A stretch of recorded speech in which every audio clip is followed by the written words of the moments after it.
জঙ্গি সন্ত্রাস ও মাদক মামলার আসামিসহ 12 জন বাংলাদেশিকে ফেরত পাঠিয়েছে ভারতীয় পুলিশ। ফেরত 12 জনের মধ্যে 3 জন পলাতক আসামি এবং 9 জন অবৈধ অনুপ্রবেশকারী নারী পুরুষ রয়েছেন।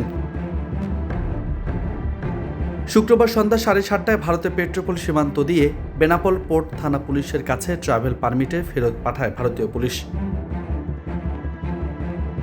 ফেরত 3 আসামিদের করপোর্ট থানা পুলিশের কাছ থেকে সংশ্লিষ্ট থানা পুলিশ গ্রহণ করেছে। আর ভালো কাজের সন্ধানে যাওয়া 9 অবৈধ অনুপ্রবেশকারীকে রাইটস যশোর নামের এনজিও সংস্থা আইনি সহায়তা দিতে জিম্বায় নিয়েছে।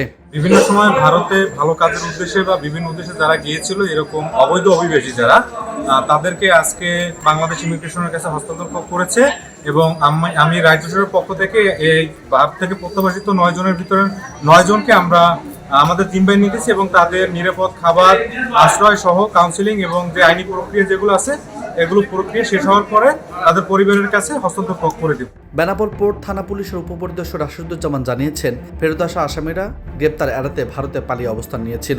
সেখানে অবৈধ অনুপ্রবেশের অভিযোগে পুলিশ তাদের গ্রেপ্তার করেছিল। আজ 12 জন বাংলাদেশিকে ভারত ফেরত প্রদান করেছেন।